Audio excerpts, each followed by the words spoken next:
Oke guys, welcome back to Daily Charting with Toshi, di mana kita akan daily chart your favorite cryptocurrencies. Today's video is brought to you by BitGet, di mana kita bisa trade berbagai macam cryptocurrency secara spot maupun futures, dan juga nggak kalah banyak program kita bisa lakukan di sini, ya. Ada strategic trading, kita juga bisa copy trading, dan juga bisa earn rewards dari aset-aset crypto yang kita punya. Selain itu juga, kita bisa mendapatkan 4.163 USD in rewards untuk mengkomplit task, ya. Ada $3 coupon untuk KYC rewards, ada $50 coupon untuk futures trading rewards, dan yang paling besar ada first deposit bonus, di mana kita bisa mendapatkan 4.000 USD trial fund yang kita bisa tradingkan di USDT margin futures account. Ya. Jadi tunggu apa lagi? Ayo kita trading di BitGet. Dalam 24 jam terakhir, cryptocurrency market meningkat sebesar 2,06%. Dengan total market cap masih di sekitar 1,08 triliun US dollars. Dan kita bisa lihat Bitcoin kemarin padahal sempat 23.500 paling tinggi ya. Tetapi sepertinya kembali ke reject dan hari ini kembali ke 23.200-an. Untuk detail chartnya kita lihat di belakang. Dan itu merupakan masih peningkatan sebesar 1,32% dalam 24 jam terakhir. Jadi masih not bad. Untuk Ethereum peningkatan lebih besar sebesar 2,34%. Sementara untuk BNB dia meningkat sebesar 6,78% dan sekarang di atas dari 300 US dollars. Really good, ya. Untuk XRP dia meningkat sebesar 1,63%, untuk Cardano meningkat sebesar 2,3%. Dan Solana ya mulai lagi sedikit meningkat sebesar 1,63%. Dan mumpung kita ngomongin Solana, kita tahu bahwa Solana sekarang sedang ada sedikit masalah. Kemarin beritanya masih simpang siur, makanya gue nggak mau bahas dulu. Kita tunggu dulu sampai keluar data-data yang lebih lengkap. Jadi kemarin yang ditakutkan adalah blockchain Solananya yang jebol, ya. Code dari si blockchain Solana yang jebol sehingga bisa dimanfaatkan gitu ya. Tetapi ternyata that's not the case ya. Memang benar ada sekitar 4,5 juta US dollars yang dicuri ya. Tetapi yang menjadi permasalahan ternyata salah satu walletnya, bukan si blockchain dari Solana ini sendiri. Ya, kita bahas lebih detailnya sekarang. Jadi intinya sekarang sudah ada sudah ribuan software di Solana Wallets yang ternyata di-drain ya, di-drain dan kurang lebih ditotalkan sebesar 4,5 juta US dollars. Nah, exploit ini ternyata terjadi di beberapa wallets, bukan di blockchain-nya Solana itu sendiri, termasuk Slope dan Phantom. Nah, jadi hardware wallet semua tidak ada affected. Jadi lagi-lagi mungkin ini menjadi penekanan lagi pentingnya kita memiliki hardware wallet ya. Nah, kalau kita lihat di sini, update terbarunya adalah developer Solana mengatakan bahwa root cause dari hacknya ini adalah compromise private keys. Nah, jadi gue sempat baca juga tadi di artikel lebih panjang. Simpelnya adalah para hackers ini bisa menjebol private keys dari orang-orang yang punya Slope dan Phantom wallet ini. Jadi simpelnya ada bug atau mungkin salah coding di wallet Slope atau Phantom ini yang akhirnya dimanfaatkan oleh para hackers sehingga ditarik dana yang cukup besar ya. Sekali lagi penekanannya adalah bukan Solana core code-nya yang tembus, tetapi code di wallets ya. Tapi lagi-lagi tentunya ini sedikit membuat harga Solana cenderung turun yang nanti kita akan bahas secara chartnya ya.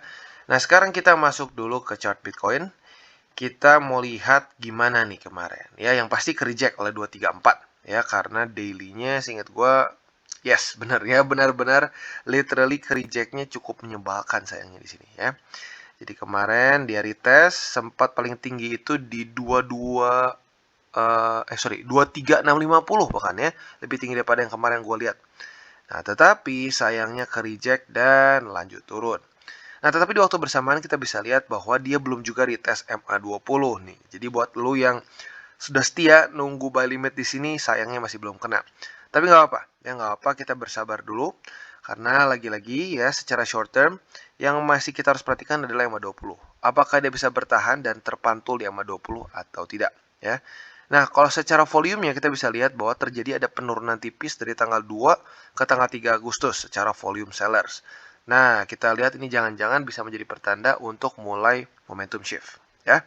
Jadi sekali lagi untuk short termnya adalah apakah Bitcoin bisa mempertahankan MA20 sebagai support atau tidak. Untuk makronya, seperti biasa yang menjadi super penting adalah MA200 weekly, yang bisa dibilang kemarin cukup sukses dalam menahan harga Bitcoin ya. Terutama kalau kita lihat di 4 hourly chart ya. Daerah 20 berapa tuh? 22.800-an berarti ya. Itu lumayan oke menahan harga Bitcoin ya. Nah, tetapi overall ya yang penting adalah dia di weekly-nya masih bertahan ya.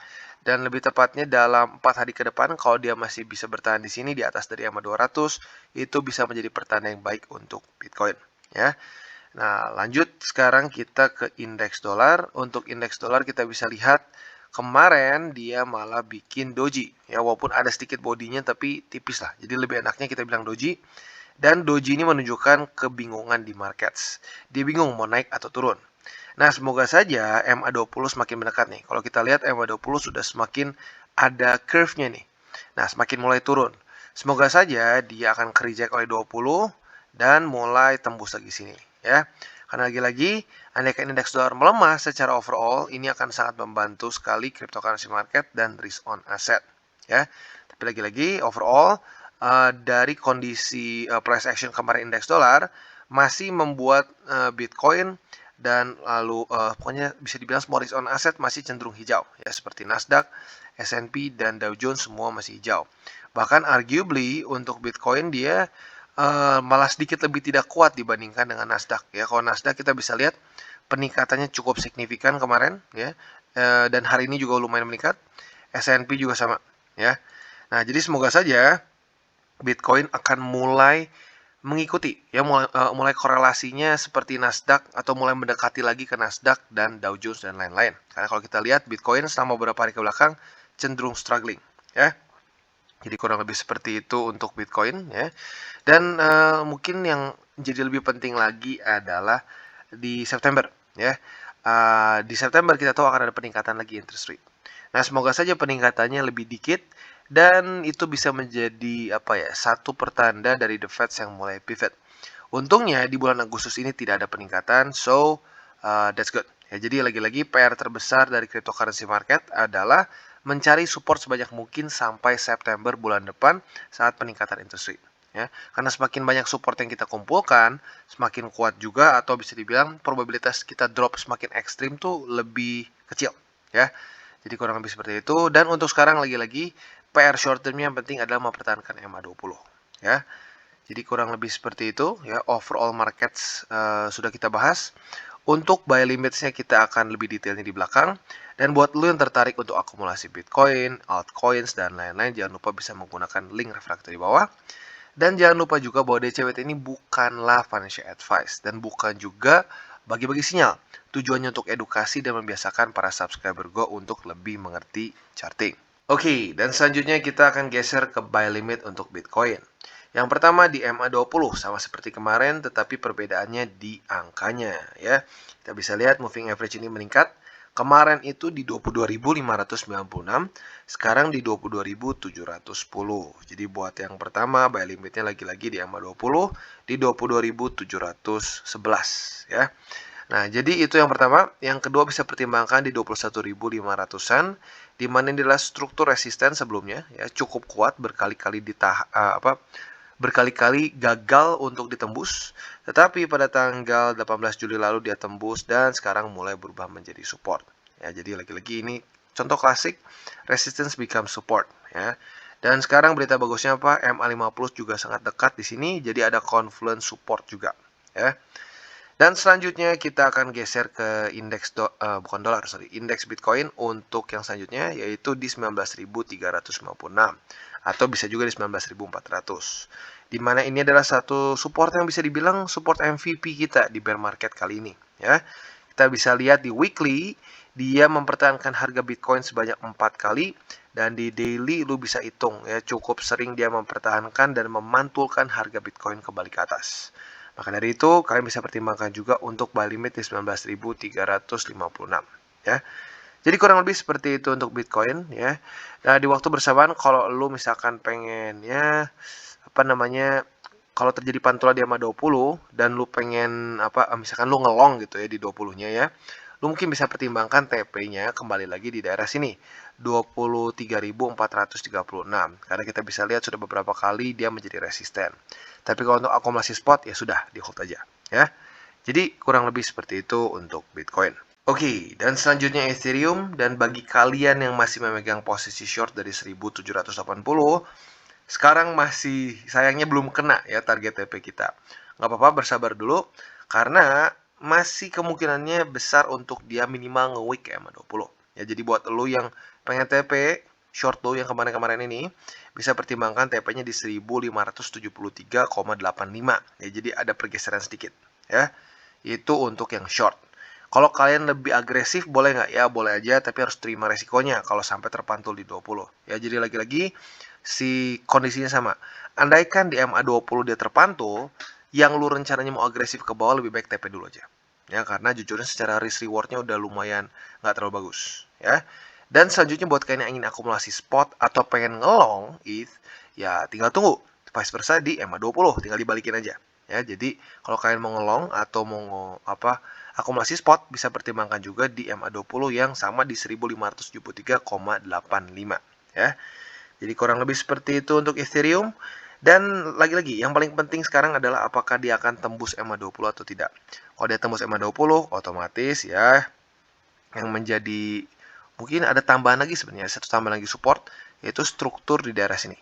Di daerah 1438,48 ya. Itu juga bisa menjadi pertimbangan untuk buy limit spot kita ya. Jadi kurang lebih seperti itu untuk Ethereum dan lagi-lagi PR besar dia adalah menembus 1780. Ini penting karena 1780 ini adalah summer low bagi Ethereum. Dan ya kita bisa lihat salah satu contohnya adalah BNB yang nanti kita bahas.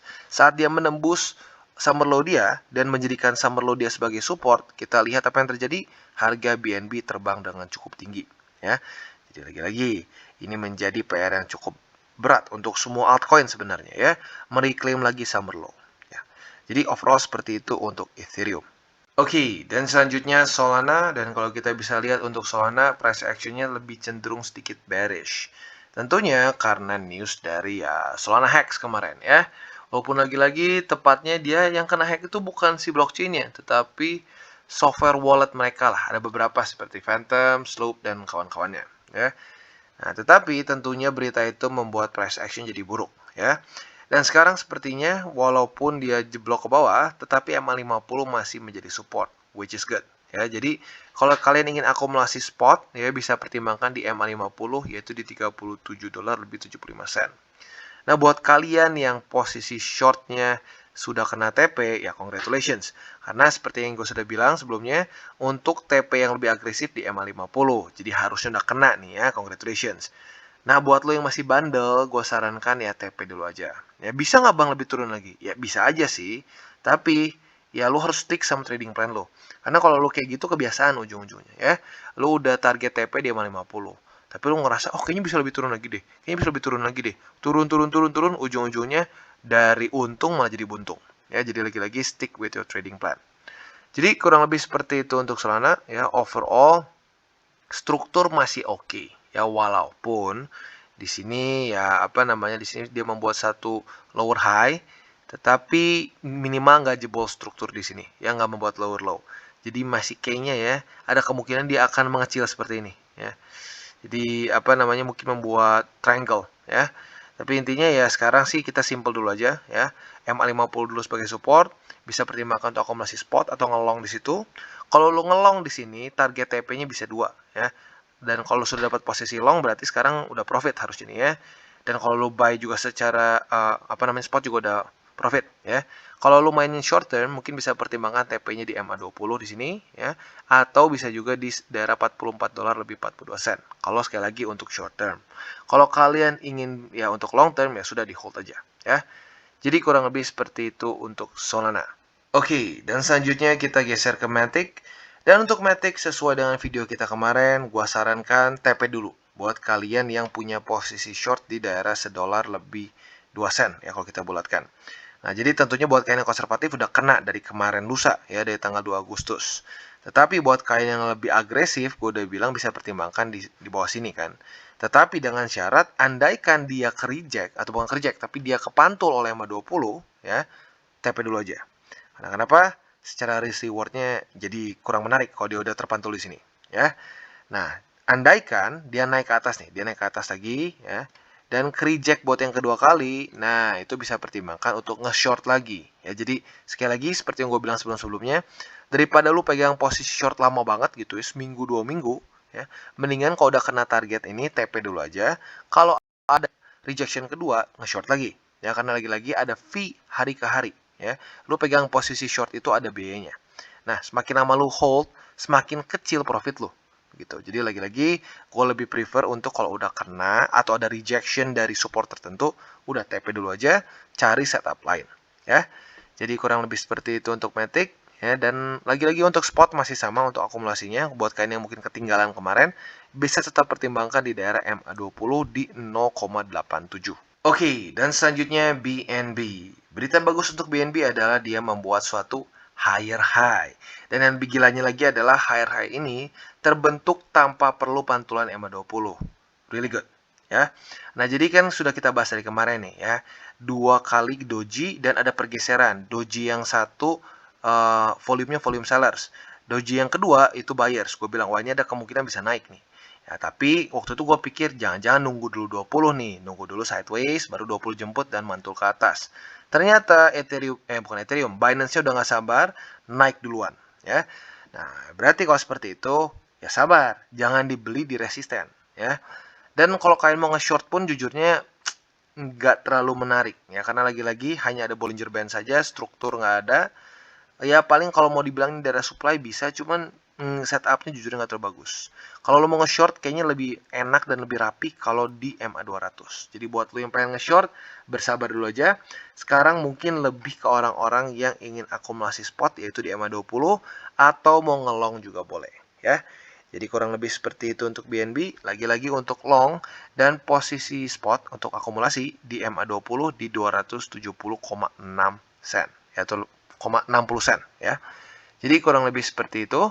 Dan lagi-lagi struktur BNB ini salah satu yang bagus nih jujurnya, ya. Dari dia drop di sini, ya, drop di tanggal 18 dan 19 Juni, kita bisa lihat dia membuat higher high, higher low. Di sini sedikit higher high tapi tipis, ya. Higher low lagi, higher high, higher low, higher high, higher low, ya.